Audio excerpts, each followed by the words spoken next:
This is Countersink 101. So we want to have you practice this before you apply it to a construction project. Certainly we're going to learn this and get some repetition as we build, but it's good to just be comfortable to know, hey, yep, I've countersunk a screw properly in softwood. I have pre-drilled and countersunk a screw in hardwood, okay? So let's look at what we've got here. A couple pieces of 2x4 pine that we are going to put a construction screw into. And we're going to work with some oak for hardwood and put a construction screw into here. Let's start with the softwood. Normally on softwoods, we can use a construction grade screw that has a self-tapping tip. Come on in close. That cutting tip right there will help run the screw in without splitting the wood. We've seen some example of that in videos where if we run it in too close to the end or it's too big of a screw, it'll just split that material apart. But normally if the wood is green enough, meaning it's fresh enough, it's not too dry, we can run these screws in without pre-drilling. What we're asking you to do is to install this screw properly, just below flush, and that's it. Let's go over a little technique of how to do that. I'm gonna swap this bit out. I do want to show you these quick collets that we have. I'll install this first. What this allows, ooh, look at that. Yeah, that's what can happen, right, if we don't do it manually. So, follow my own instructions here. Nice. Tighten it up. These quick collets allow us to change out bits without having to do what I just did, which is swap it out at the drill level. So the collet has a releasing collar on it that has to be pulled forward in order to install a bit. So if I try to push this T25 Torx in right now, not going, okay? If I push this collar forward, it locks it in and keeps it from falling out. The cool thing is if I want to put a countersink drill in, I can push this forward, swap it out very quickly without having to change out at the drill chuck level. I'm just using a T25 here, and why a T25? Well, that's what matches up with these screws, and it's important that we know which driver is for which fastener. Normally, on the box, they're gonna tell you, this is a 2-inch number 8 screw. It uses a T20 plus or a T20 Torx. If you're not sure, ask us. I'm almost always going to know. Sometimes it's confusing because you can have a screw that looks like a Phillips, but it'll actually accept a square drive as well. It's dual drive. I prefer the square drive. The Phillips also fits properly, so either could be used. But we want to verify that first, get the correct driver, install it in our drill, and then let's just talk about a little bit of technique. Even though these have a self-tapping tip, if we know where we're going, and let's say I'm going to screw this board together, I'm probably going to put a screw here, and I'm going to put a screw here. 3/4 of an inch in from the edge, evenly spaced. I want to put 2 screws in like that, okay? It can help that I hold the screw right at the base of the head of the screw. There's a tapered area there that helps to, well, slow it down and spread out the pressure. I can start like this, but there's just a lot of wobbling going on here, around here, right? So this is difficult to, if I try to do this, not gonna work out, okay? I better move down so I can actually screw both these boards together, huh? Maybe look at that. So what I'm gonna teach you how to do, or encourage you to do, is to hold the screw where there aren't any threads, right at the base of the head, and then anchor your hand as well on the table. Kind of like shooting pool. You can either go like this, like if this was your brace hand, if you were shooting pool, or you can invert if you're going against the wall or up higher and go like this. And what it's gonna do is it's gonna give you another contact point to center this.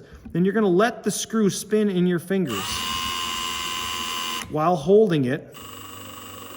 And if I put some pressure down, you can see that that bit is starting to auger. And then eventually it bites and grabs. And now, you notice I changed stance here. I'm gonna grab onto the material. I'm gonna get up over the top of the screw. And I wanna make sure that my drill is aligned vertically this way and vertically this way to the best of my ability. So I'm kind of sighting down it. I'm gonna put quite a bit of pressure here with my body, my upper body, and I'm gonna push and then run the screw in slowly. If I don't push, here's what's gonna happen. It'll come loose, fall out, whatever. So I need to create pressure, especially between those two pieces, so that there's not a big gap where they pull back together. Now, how far? I stopped, I throttled the drill when I got really close here. That's perfect or maybe not quite far enough. So I could go a little bit further. And I'm actually turning the drill, zoom out once, Ryan. I'm actually turning the drill by hand and using it as a screwdriver now. Because it's an electric drill, it'll lock and I can just run it in a little bit. This is countersunk or just past flush. Beautiful, okay? They're 3-inch screws. I'm just coming out of the bottom here, so I gotta be careful with my table. If I run that in another 1/4 inch, it's gonna damage my table. But that is beauty, okay? I'll show you one other technique. If you're running a lot of screws in, it really helps to stab the tip into the wood to get it to start. Now, this is softwood. It's pine 2x4, so we can get away with this. We can use these screws without pre-drilling. If I know about where I wanna be, stab it, and that's gonna help it start. Slow down as I get to the end. Oh, I'm on turbo gear. That's why I switched down to number 1. Now I've got a lot more finite control. Okay, and I want to stop just below flush, countersunk. Okay, 2 screws installed. When you get done with that, you're going to sign your initials next to it. You're going to take a picture of that. Okay, let's talk about hardwoods. We cannot drive a construction grade screw into hardwoods. If we try, I suppose we'll see what happens here. Stab. Oh, man. Bad things are usually going to happen. I can smell the heat. It actually wore the paint off of the screw or the exterior finish. Normally, if we did that, ooh, that is really hot too. It would split the wood, bust it open. We've seen that, okay? Oh, man, that's hot. What we want to do is pre-drill a hole so that we can sink that head in properly. Now, I don't want to split this one up, and we've seen some video of that. So let's just go over how to do it right. We're going to use a countersink bit, and this happens to be the right bit for the job. This is a number 8 bit for a number 9 screw. So we are undersizing just a little bit, but like in the video, if we match that up, it's going to work out about proper. I'd rather use a number 8 bit for a number 9 screw than use a number 10 bit for a number 9 screw. We wouldn't want to oversize because then the threads might not grab. Okay, hope that makes sense. So we'll swap this out for a second here, just because we're using one drill. We're going to put our pre-drill in. You notice that I have this up on blocks. There's a logical reason for that. I'm going to drill, in this case, not full depth, but if I ran a screw through here, I would run into the table, okay? For the sake of demonstration, we can probably get away with this length screw, 1.5 inches, as long as we sink it into the oak a ways, and it'll grab the second layer, okay? Oops, wrong bin. So, pre-drill wise, these drills, you can see they're tapered, so we don't want to break that. It's very important that once we start, we stay upright and vertical with the drill. So I'm going to go in the corner here, about 1 inch in each way. Wrong direction.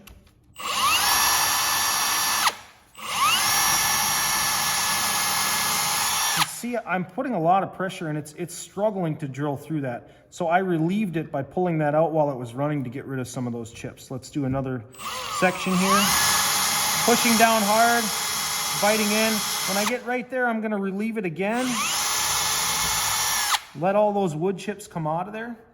And now I can go for the actual countersink. I'm gonna cut down depth here, make a hole for the head of my screw. So I wanna drill down to about right there, just past where the taper stops.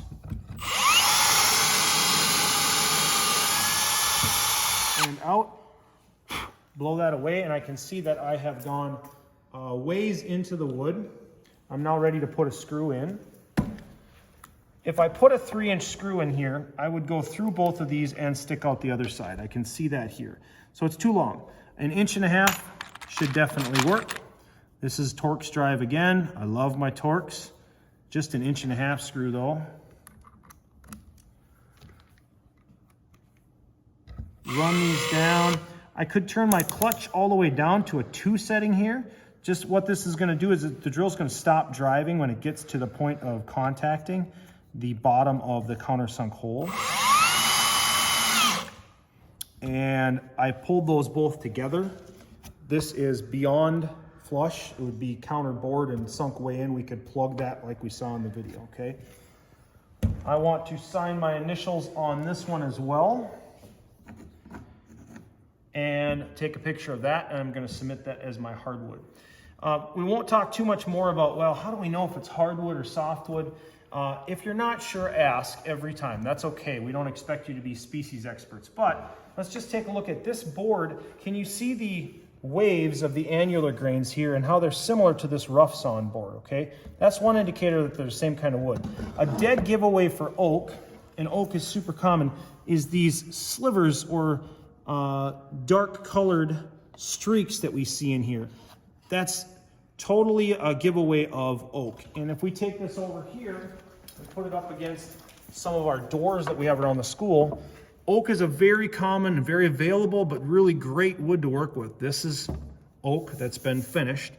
So it's really common. It's a hardwood. How do we know hard versus softwood?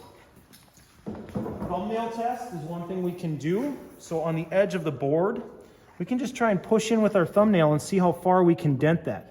Or on the face of the board, I'm not denting this oak at all on the face of the board. On pine, I can push my thumbnail into pine. So I can actually test and see that, oh, this is quite a bit softer. Okay, it's another indicator. In all scenarios and cases, there are usually people who will help you figure out what's the proper fastener for me to use. Do I need to pre-drill? Is it going to be seen in the end? So do I need to cover that hole? And am I doing it right? Okay. That is Countersink 101. Scene.